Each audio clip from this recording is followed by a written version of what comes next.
Hello, Twitch. I think I might be the only person watching me. I've got me. Oh, now this is weird. I've got me on OBS right here. I've got me on TikTok right here, and I've got me on Twitch right here. And on Twitch, there's about a second and a half delay. So I'm pointing, but then I'm moving differently over there. But I think I'm the only one watching me over there. That's all right though. I don't know. Yeah, this really is too much of me. There's like four of me here. Somebody's watching me. It's my anxiety. It's all three of me that are watching me.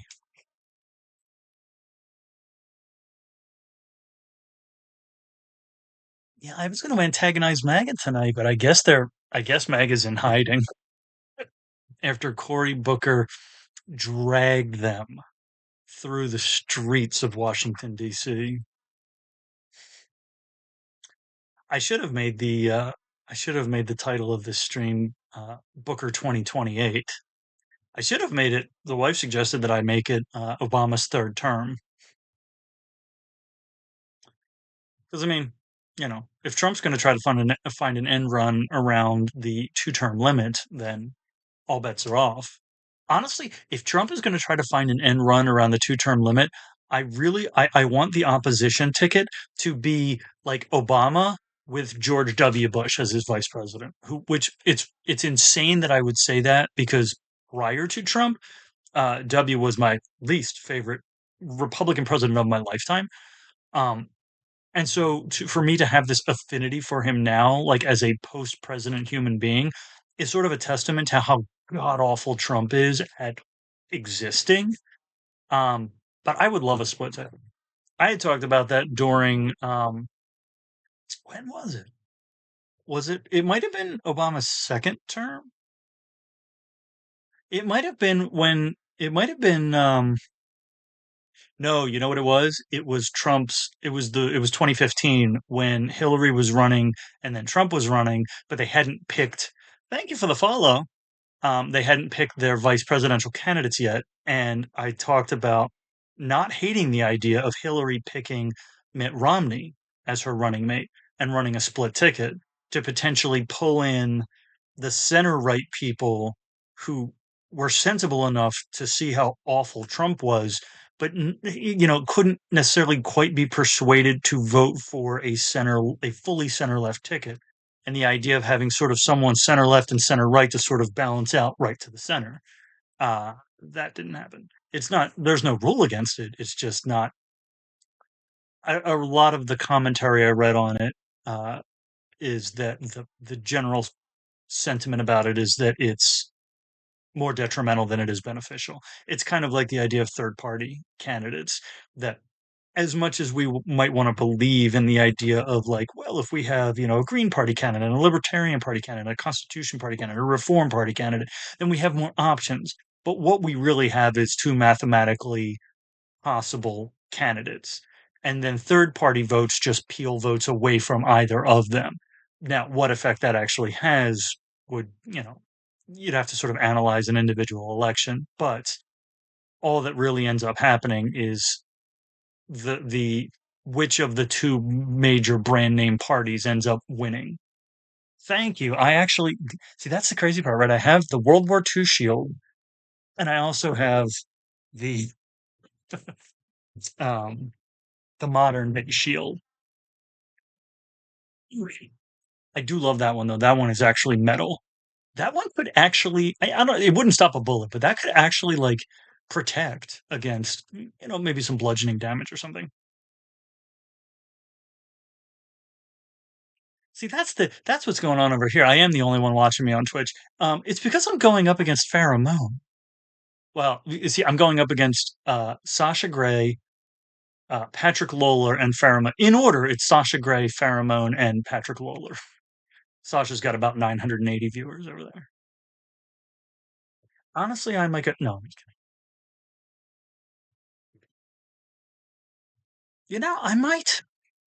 I might make this sort of a joint session of Congress. I might sort of do a not necessarily crossover, but I've got another I won't call it a project, but another concept called unalienable rights. And it's just sort of the idea of doing a behind, not necessarily behind the scenes, but like when I'm writing, when I'm sitting here writing my scripts, just recording it and then having that sort of be a behind the scenes and throwing that video on YouTube.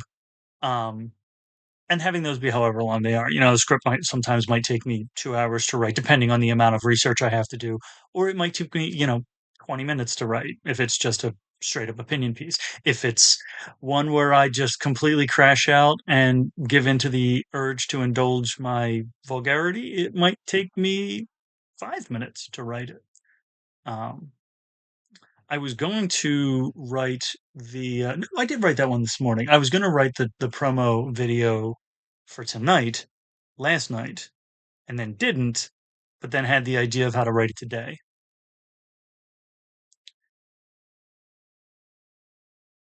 I appreciate you all being here. This isn't the most riveting of, conversation, but honestly, it's so weird that I feel winded because of li and I only listened to I got home at around 6, I think, and listened to about the last 2 hours of no, I'm sorry, I got home around 5, and I listened to the last 3 hours of Cory Booker's filibuster. That was only 3 hours. I felt winded after that, probably just from the sound of his voice, because that man had been talking for 25 hours, and, but yeah, I realized 2 things. 1, I never get to be tired again, because 'cause I've never worked for 25 hours straight, and can I explain what a filibuster is? I don't actually know all of the details of what a filibuster is. I know, like, the general idea is that, there are specific rules in the Senate whereby a senator can get up to speak, and while they hold the floor, they don't have to yield the floor. And so a filibuster is a situation where a senator refuses to yield the floor and just keeps talking. And prior to yesterday to today, the longest filibuster in congressional history was 24 hours and 8 minutes, a little bit over 24 hours, and it was Strom Thurmond filibustering against the Civil Rights Act in 1959.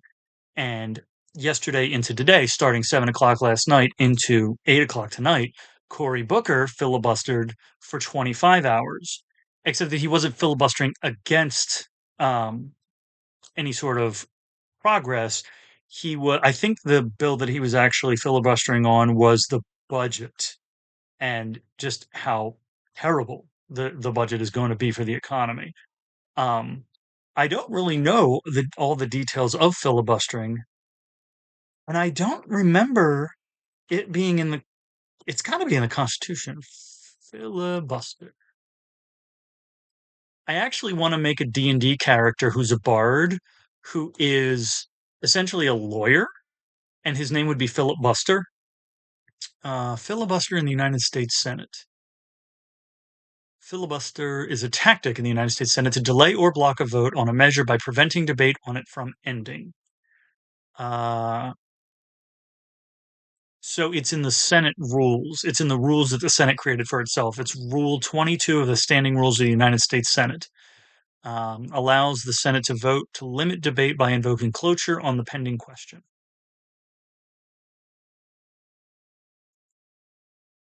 But part of it, I don't know if the rules on it have changed. Part of it, and the way that Cory Booker did it yesterday into today, without completely losing his voice and without having to talk for 25 hours straight, is that during a filibuster, other senators can request to ask a question, and the filibustering senator can allow for the question without yielding the floor. And there is a very specific way it has to be stated in order to allow the question without giving up um, control of the floor. And apparently, Corey almost said it incorrectly the first time, and so the whole thing almost fell apart at the beginning. So by the end of it, he actually had it written out, and every time one of his fellow senators would ask a question, he would read it directly off the paper so that he didn't mess it up. But what his fellow senators would do, and a lot of them Democratic senators, would ask a question and then talk for about 10 or 15 minutes. So they would ask a question insofar as they would, discuss their history with whatever topic was being discussed at that moment, and kind of their investment in that topic. There was a lot of talk about Medicare and Medicaid, and investment in the sciences and NIH. And so I remember the senator from Hawaii was discussing a lot of that, and was sort they're telling their stories. And what they're really doing is they're giving the filibustering senator a chance to breathe and a chance to, like, hydrate, and get his voice back a little bit. And then and then it was kind of funny because at one point it almost felt like they were like they'd get to the end of their little story and be like, "So my question is, Senator, what do you think about what is your favorite flavor?" Like, it was a question where it was very clearly, and in the intent was very clearly to give him a break in the context of a question.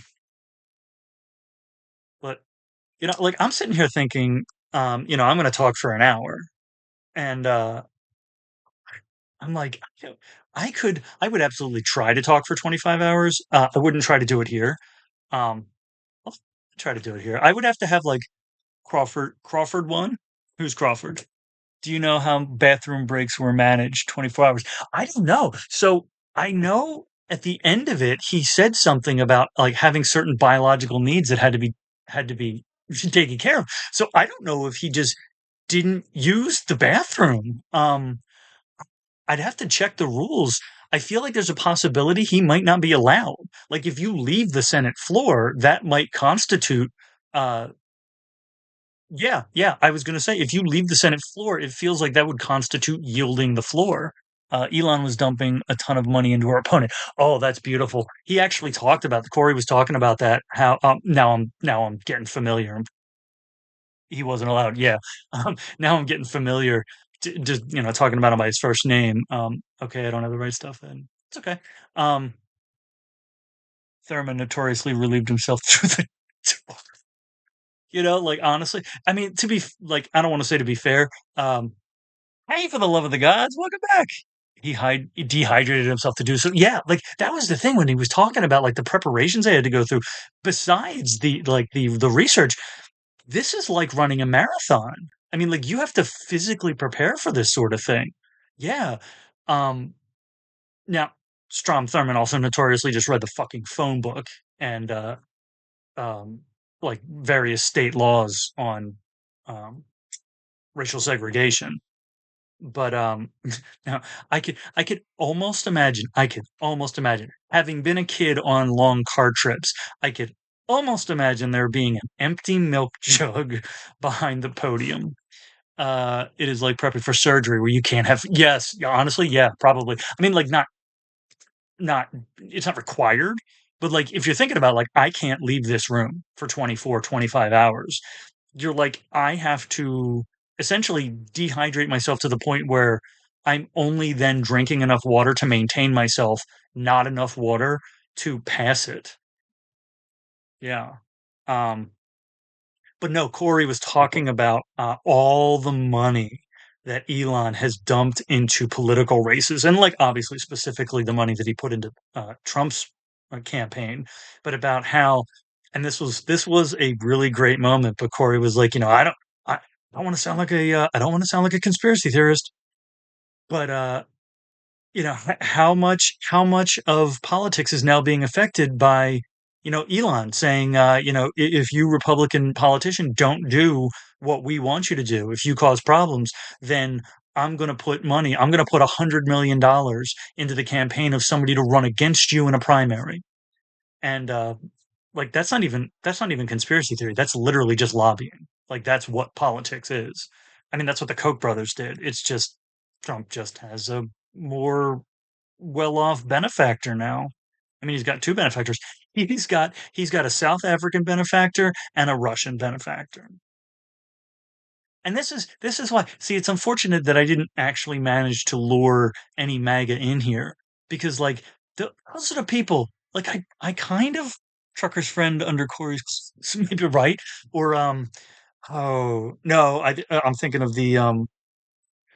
there's like an apparatus that athletes once upon a time would have used to beat drug tests. Yeah, where you'd have to literally have someone else's pee, but it would be like the opposite of that. Um, no, I would have loved to have lured some MAGA in here. Just to, like, I don't understand. I don't understand, but it's good that I don't understand because I've said before, if I could understand, if like if it made enough sense for me to be that close to be like, yeah, I kind of get it, that would be concerning because that would mean I'm that close to accepting it as okay.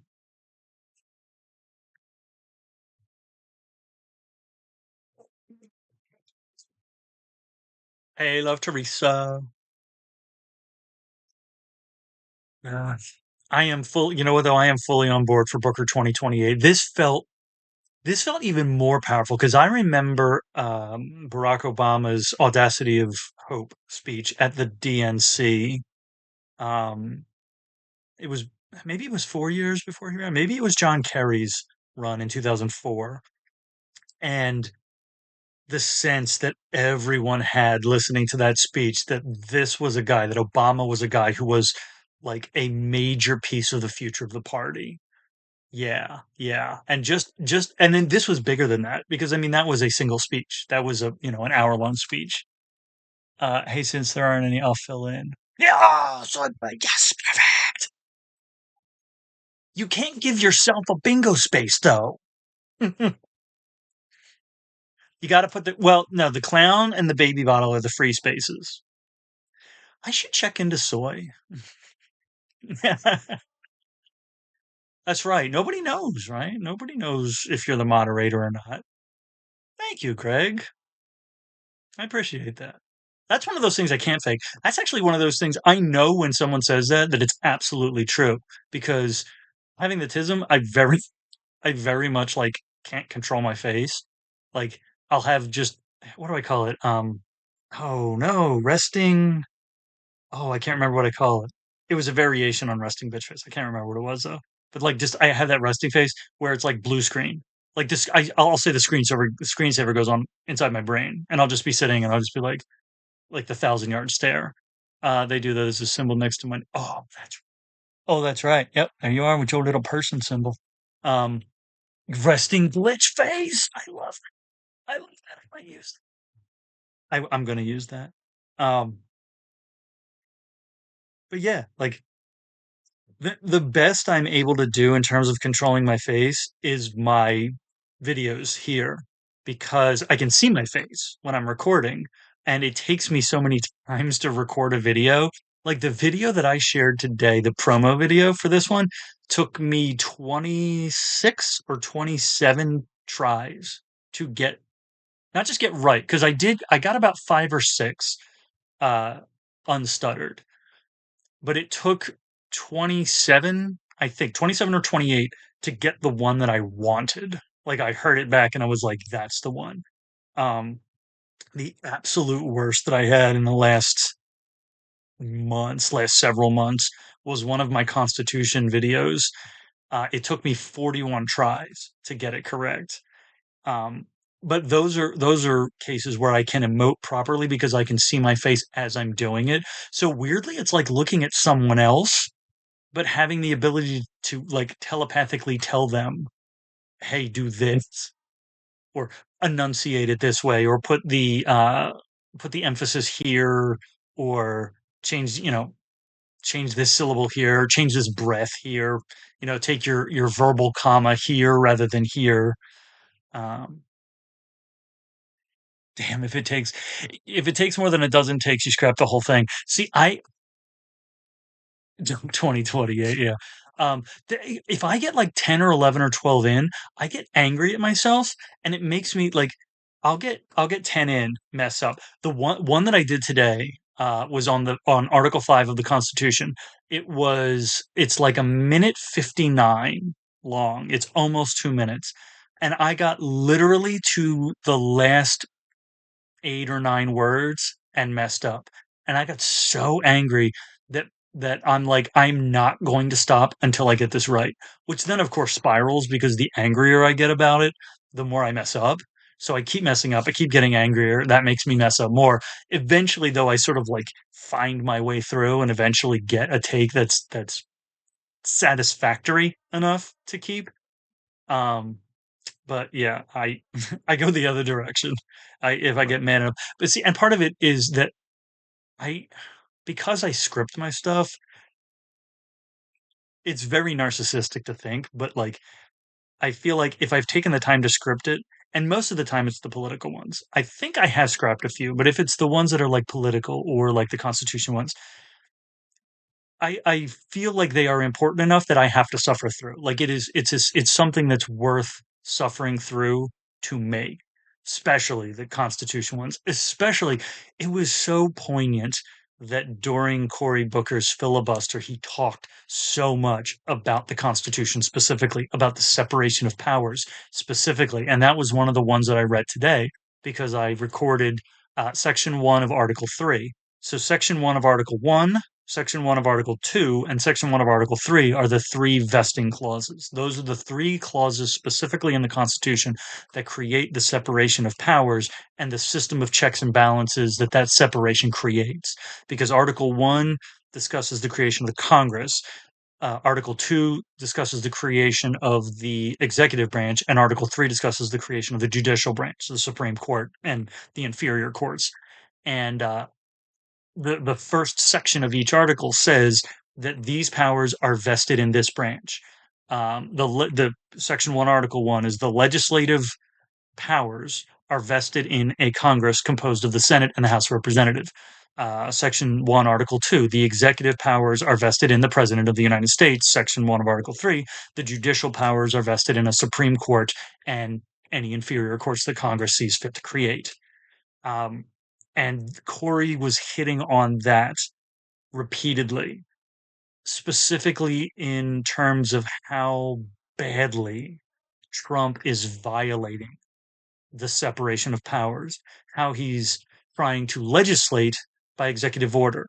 And the executive branch does not have legislative powers. The legislative powers are vested in the Congress, and the Congress is not permitted to delegate any legislative powers. So the president, the executive branch, has no authority to exercise legislative powers, and yet he's doing that.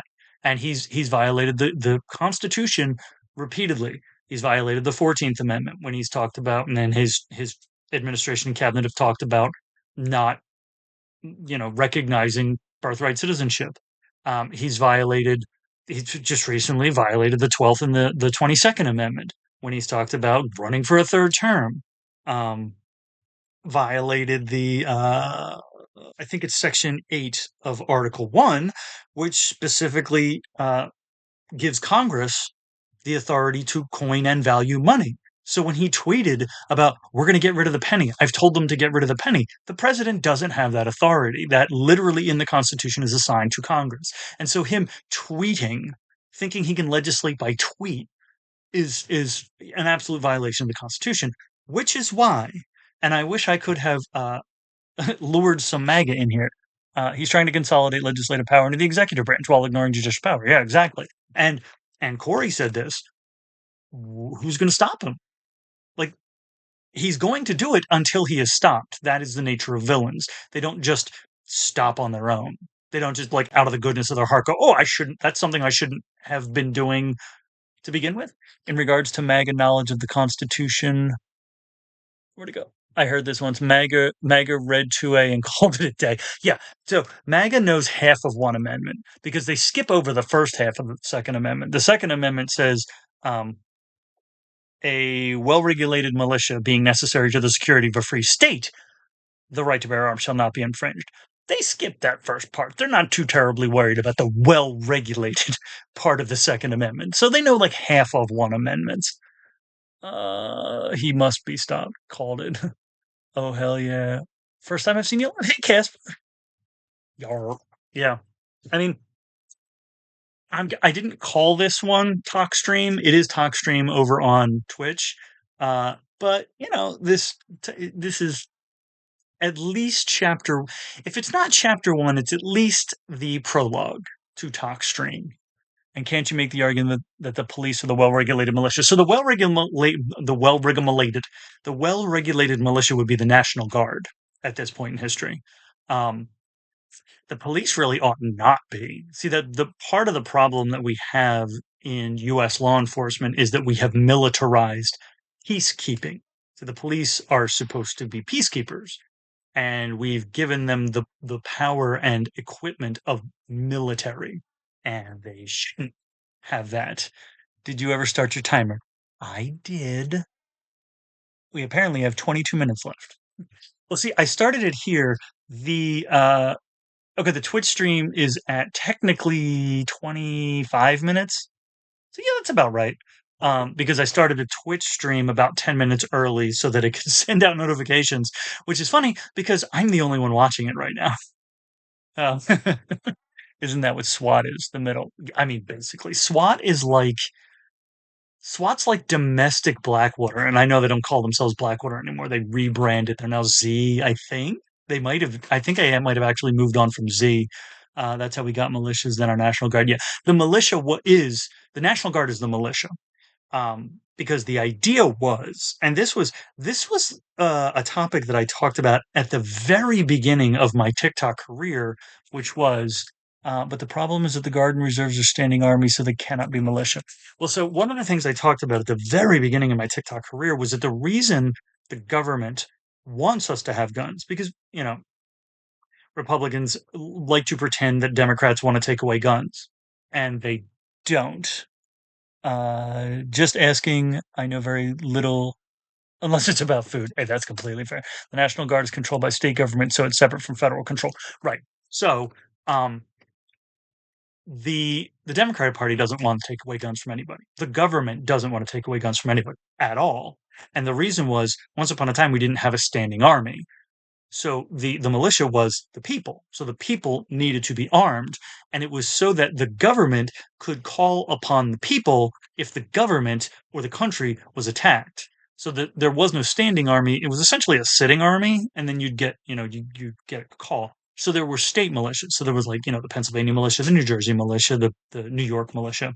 Um, that then evolved into the National Guard because now you have the Pennsylvania National Guard, the New Jersey National Guard, the New York National Guard, and the National Guard can be called up by the federal government to serve under the command of the president, the commander in chief, and the federal military.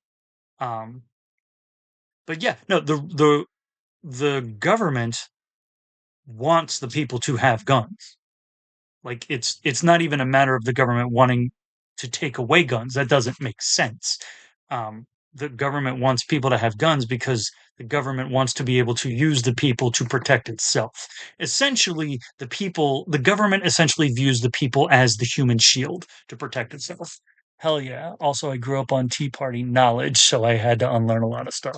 And weirdly, I grew up I didn't realize this until later.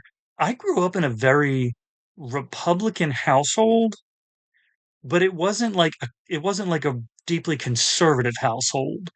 Um, hey, Haldus. Um, but like I don't remember politics being a really central thing or like talking about politics. But I remember so many of the lessons that I learned from my family. And the lessons that I learned from my family led to me aligning so closely with initially liberal, then eventually leftist and progressive and democratic causes. The president can request command of National Guard from the state government, hence the well-regulated part, right? Yeah, yeah. And there's also sections in the first article that deal with Congress having the ability to regulate how the militia is trained and disciplined. I don't remember if there's more than that. And there's stuff in the third article that talks about the president's authority to call upon the state militias.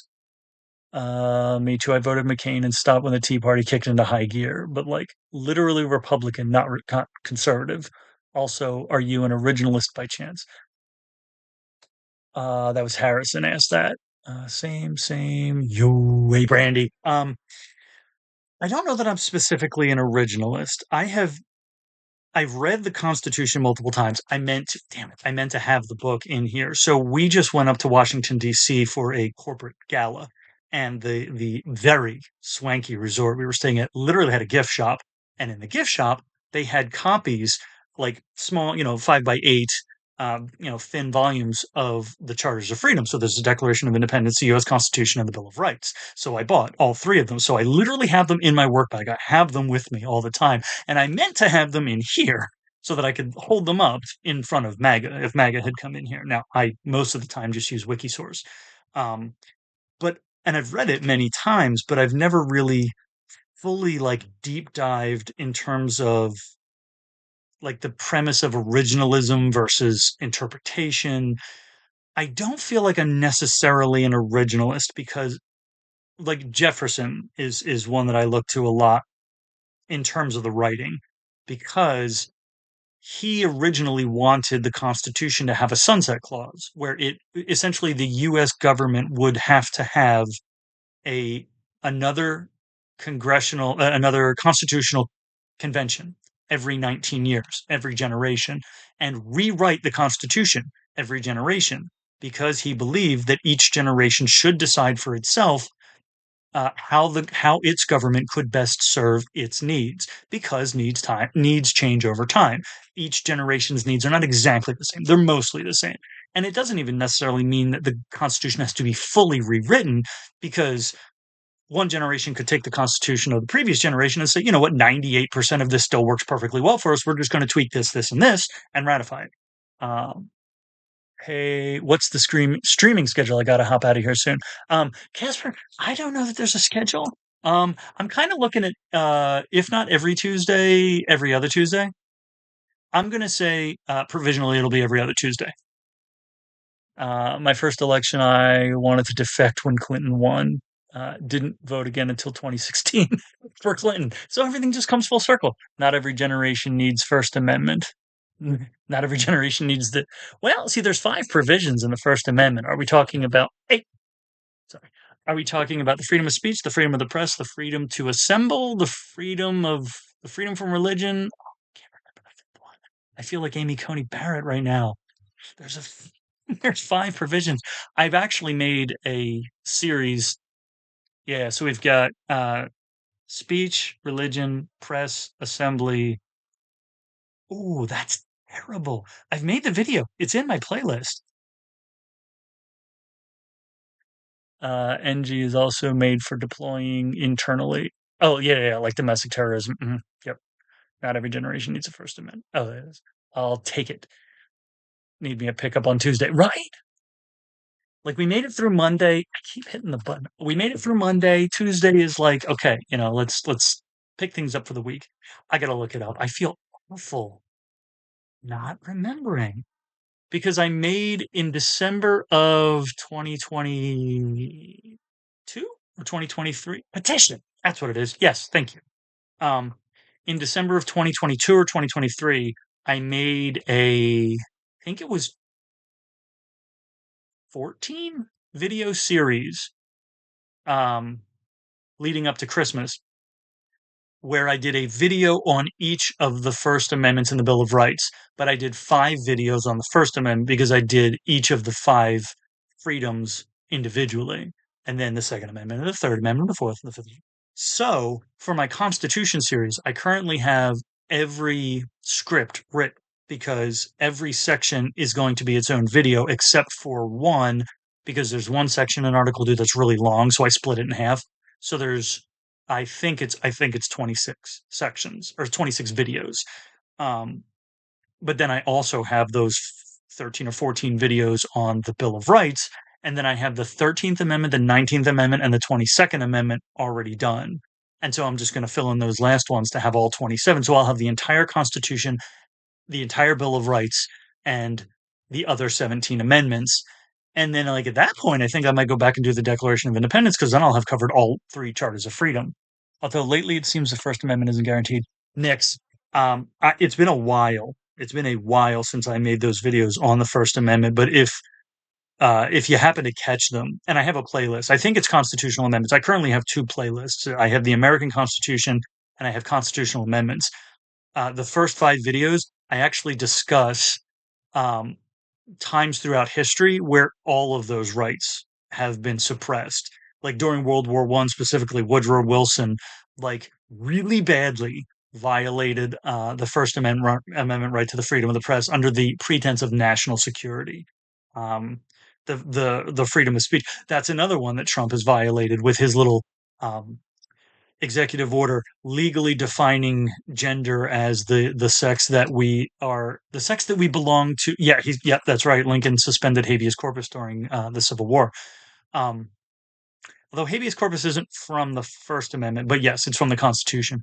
Um, but yeah, Trump's little executive order where he legally defined gender as the sex that we are assigned or the sex that we belong to upon conception, which is hilarious because we don't have a sex at conception. So we're all agender according to Trump's executive order.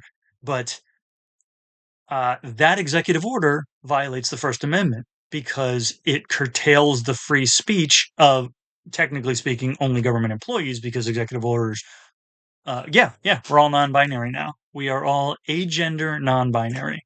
Um, for a little while, I did change my pronouns in my account to they them because of that, but it felt insensitive to leave it that way, so I think I changed it back.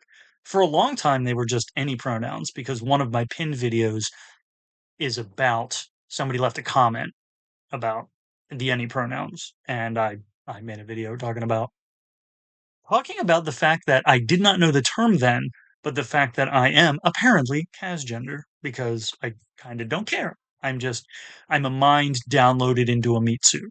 And so I'm like, yes, this is the meat mech that I'm stuck inside of. And I don't feel any discordance with it, so it doesn't pose any sort of problem or anything. Uh but yeah, I mean, yeah, we can all be non-binary now. I like that. We can just get rid of see that's the thing about gender is it's not even just a social construct. It is literally a construct built out of expectation. It is social expectation because I remember when Jordan Peterson was railing about it, he said something to the effect of like if you're non-binary, what am I supposed to do with you? And I'm like, what do you think you're supposed to do with people anyway? Like people are just people. And it kind of dawned on me that like whether someone is considered a man or a woman is really just social expectation about how you're supposed to dress or talk or act or sort of what functions you're supposed to serve in society. So it really has nothing to do with your internality. User, I've been following you for several years. My wife just found you the other day. Now we're both. Oh, thank you so much. That's awesome. I'm not bringing families together. That's really cool. I'm in the mindset of abolish gender, but also realize that it matters for some people. Yeah. And it is an interesting intersection because and it's probably because it's been so deeply ingrained by society that we've all just sort of internalized or most of us have just sort of internalized some aspect of it. But like it at some point it's just got to be that realization that it's just parts of expectation. Like people look at me and they go, "He's a man. He's a he." And I'm like, "Sure, that's the word we've all agreed that someone who I guess looks like me and acts like me is going to have." But if people are like, "What's your pronouns?" If somebody asks me what's your pronoun, it's like, "I, me." Like, I don't know. Like the interesting thing about asking someone's pronouns is that like if you're talking to somebody, "Hey, homebrew, what's up?" The interesting thing about pronouns is that like I guess, well, yeah, you could use I mean, there are situations where you would use them in someone's presence, but, like, I kind of feel like the most of the time you would use them would be out of someone's presence. Because if you're talking to me, you're not gonna use third person pronouns, but then, like, if you're introducing me to someone else, yes. Um, so, yeah, there are instances where it makes sense for that. I fixed my computer. Yes! I saw that on Discord. Oh. Sidetrack. Can I tell you a D&D character idea? Absolutely, Nick. Nick's. And the funny thing about Sidetrack is once upon a time, I think it was July of 2021 or 2. It was probably 2022. Um, my first attempt at a podcast was called Sidetracked. And it was because I don't even know what I started talking about here when I started this. Um, I start one place and I end up someplace else. Yeah, no, you can absolutely tell me a D&D character idea. I have so many ideas in my D&D Beyond character list. Oh no, apparently I have to verify that I'm human on D&D Beyond right now. I might have VPN up. Which I need your help with derailed. That's right. Yes. Okay, so they're a rogue. They they worked making clothes their whole life, but always wanted more. Thoughts on communism? I love the absolute juxtaposition between Nick's telling me about your D&D character and average avarice asking me my thoughts on communism. That's amazing. They use their needles as daggers. Oh, Taylor Swift, that's amazing. Oh God, we had a joke in it was a game run by the TikToker formerly known as Jackson the Ginger. I call him just Jackson now because he said, when he got off TikTok, he's like, yeah, I'm just Jackson now, and I was like, cool, just Jackson. Um, do you speak up exactly? But he ran a game for us one time, and we were going to a masquerade ball, and so the party stopped at a tailor, and we ended up jokingly naming the place Lautner and Swift. My thoughts on communism. I don't know. I do know. I mean, I have many. Buggerscotch. Communism. Let's see here. I think, well, so no. Communism is where the government owns. Let's see. Communism is a socio-political, philosophical, and economic ideology within the socialist movement whose goal is the creation of a communist society, socioeconomic order centered on common ownership of the means of production. Thoughts on clerics pushing bankers? I mean, that's the beauty of the D&D universe is that the gods are objectively real. So they're essentially just really powerful they're really really powerful extraplanar beings.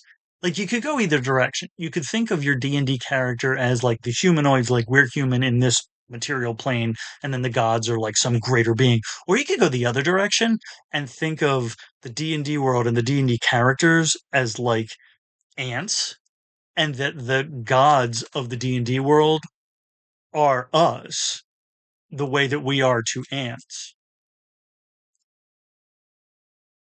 It's honestly, well, see that, and that's another huge part of D&D too is the gods using their proxies to fight with each other.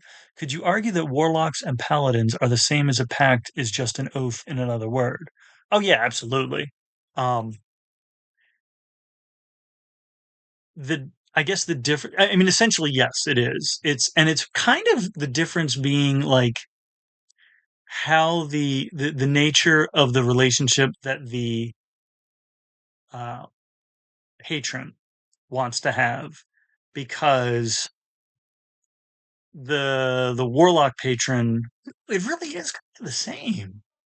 The warlock patron is kind of more involved in a way because as you level up as a warlock, you gain additional invocations, which are additional abilities, and some of them are spells, some of them are just sort of metaphysical abilities. So it feels like the warlock patron is more involved and also potentially wants more in return than a paladin's patron. I missed one there. I missed one there. Where to go? Where to go? What's the title mean?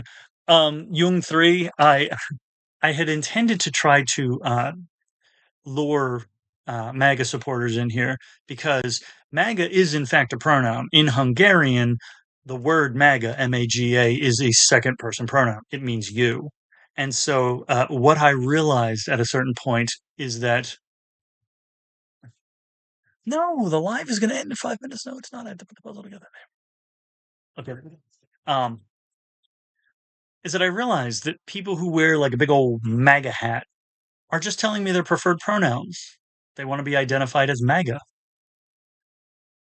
No, no. Can't wait to see cleric wars between two temples, even if it's the same god.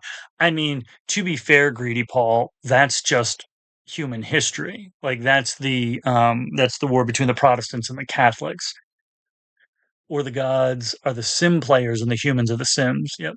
So how do D&D gods feel about their proxies healing heathens? I don't know. So is a heathen someone who doesn't believe in that particular god? Let's see what the word heathen actually means.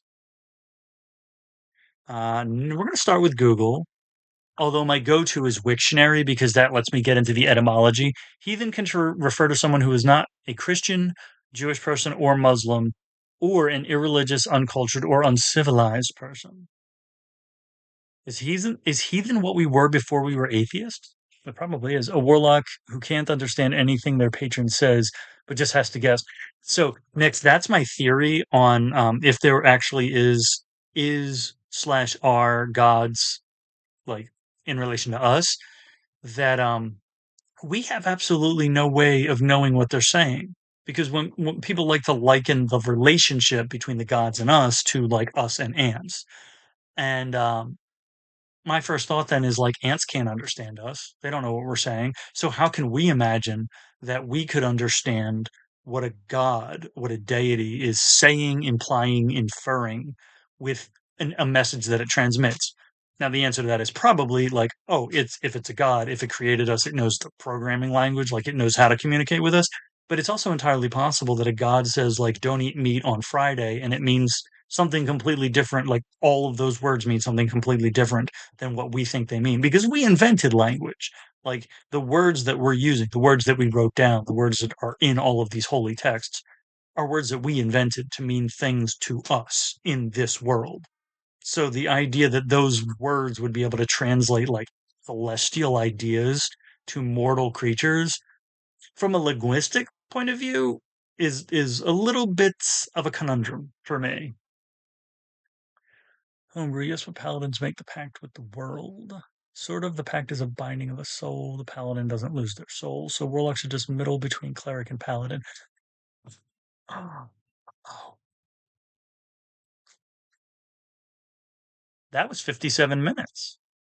And it startled me. I feel like that's going to be like close to the ending of each episode of this, is that I am just continually surprised when the timer goes off. Not always a pact with your soul. That's all flavor, right? Yeah. I got to catch up. There's 11. Let's see here. I'm way behind. I apologize. Demon worshiper do acts of good. Hannah demon worshiper do acts of good. Oh, absolutely. Because good, good in my mind, when you're looking at the alignments in D&D, is that you actively avoid inflicting harm. So when you're looking at good, neutral, evil, catch up again. When you're looking at good, neutral, evil, good actively avoids doing harm. Neutral doesn't actively avoid it. Well, we'll go to evil. Good avoids harm, evil enjoys harm for the sake of doing harm. Neutral doesn't enjoy harm, but can use it to as a means to an end, sort of Machiavellian. So neutral doesn't actively avoid harm if the harm will help achieve a worthy end. Um, Lawful and chaotic is, I mean, much more simply, lawful is you follow a set of rules, but it does depend on what set of rules. And I guess that would probably depend on your individual character. Like, say you had a Oath of the Crown Paladin, your rule set then is the rules, the laws of the kingdom. But if you had like um, Oath of Redemption, your rule set is not necessarily the laws of a nation or of a group of people. It might be but a lawful character follows a set of rules. A chaotic character doesn't. But I feel like a chaotic character has to go a step further because a neutral character will follow rules if it benefits them and will break rules if it benefits them. So a chaotic character then in theory has to break rules. A chaotic character won't follow the rules because they're rules. And I feel like when most people are playing what they think are chaotic characters, they're really playing like anarchistic neutral characters. Um, I don't want to say chaotic neutral, but chaotic crazy. Right. Yeah. Um, yeah, it's a chaotic neutral all the way. Yeah. Who is my, do I have someone? I have a character who's kind of true neutral. I was aiming for true neutral. Um, which is a little bit chaotic to me, honestly, feels like the most difficult one to get my mind around because I play lawful chaotic. I have a strict set of rules, but I don't know what they are, and neither do I. Yeah. There's a difference between anarchistic and chaotic. Yeah. What was the dictionary you said you used? Oh, Wiktionary.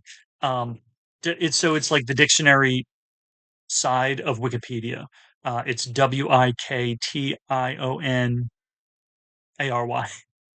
Um, yes, there is absolutely a difference between anarchistic and chaotic, and that's why I said like anarchistic neutral because yeah, anarchism is having no government and essentially like each person being a government of one. Um, chaotic. See, that's what's so interesting about the idea of chaos is I don't know that we as somewhat rationalistic creatures can really envision what chaos is because chaos by its own nature doesn't follow any sort of rationale. That's why it's chaotic. And our brains really just aren't wired that way. So the idea, like the Joker in specifically the Joker, yeah, John Wick and the Joker. Yep, there you go. See, we were in that. We were picking that up through the walls. The Joker, specifically the one that I think of is Heath Ledger's Joker, is a classically chaotic character. Um, yeah, John Wick, and that's what I think about anti-heroes is that they're neutral. They're fully neutral because they will absolutely use violence and inflict harm if it will achieve their goal. The question then is if you're lawful neutral, is your goal. John Walker in Falcon and the Winter Soldier was lawful neutral, even when he went off the deep end, because he was fun. And that's what's actually so dangerous about lawful neutral is that it will follow rules even if those rules aren't good. What matters to lawful neutral is that it is the rule and that you follow the rule.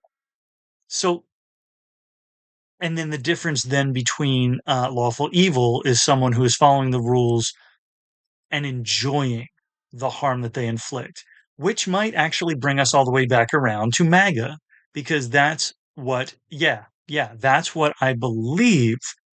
I don't know what percentage it is of the people who voted for Trump, but a non-0% portion of the people who voted for Trump.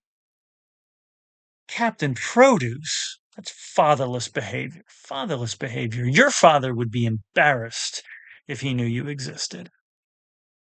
If Trump's my daddy, then I guess that makes him your granddaddy, right? Because I'm your daddy. Um, but a non-0% portion of the people who voted for Trump are lawful evil because they voted for him, not because, and this is what like, we spent so much time during the campaign uh, trying to convince so many people don't vote for him because, oh, you're worried about egg prices, you're worried about gas prices, you're worried about the economy. All the things he's saying are lies and they're not going to play out that way. They knew that. The lie was them pretending to give a shit about egg prices or where we at here. The left is canceling people, destroying personal property, attacking people that don't agree. Um, citation needed, gun. Honestly, yeah, the other two are idiotic. What you need to explain to me what you think canceling is, because like you, the right seems to use cancel culture to actually mean consequence culture. Like say Roseanne Barr, right? She did like some really anti-Semitic shit and she lost her job. And the right was like, oh, she got canceled. No, she faced the consequences of her actions. And the right who likes to pretend that it's the party of personal responsibility really hates it when they have to take responsibility for their bad behavior. So nobody got canceled. She's working. She's out doing tours. She's out doing comedy routines. And there are people who are still paying to see her. So she didn't get canceled. Like if she got like really the only way to get canceled is to like die. Because like Gina Carano, when she lost her job on The Mandalorian, she didn't get canceled. She just lost that job. She's making other movies. She's still an actress. Destroying personal property. Now, here's the thing about destroying personal property, Gun. When the right values personal property more than they value life, then the only way to really drive home a point with the right is to destroy personal property because you've made it. So this is the difference between the right and the left. Realistically, it comes down to capitalism and socialism, right? Capitalism is concerned with money. It's in the name. Capital. Socialism is concerned with people. It's in the name. Social. And so when the right has made it clear that they prioritize money over people, then the only language you're going to understand, it's not going to make any difference to you if people get attacked because you don't care. Because like when if somebody got murdered and the response to it was a riot, the right is more concerned about storefronts getting broken than they are about the fact that the riots happened because a person got killed. So the right is saying the window of a storefront is more important to them than the life of the person who got killed. And so when the right has made that so abundantly clear, the only way to respond to that is to destroy the thing that the right cares about, because that's the only time they're going to pay attention. Like you don't care about people. Attacking people that don't agree. Like, are you pretending? Are you really pretending the right hasn't been doing that for 40 years? Like, I'm old enough to remember the 1990s when Rush Limbaugh and Glenn Beck and Bill O'Reilly were out there instigating the right to like physically attack people. So you can unclutch your pearls in your youth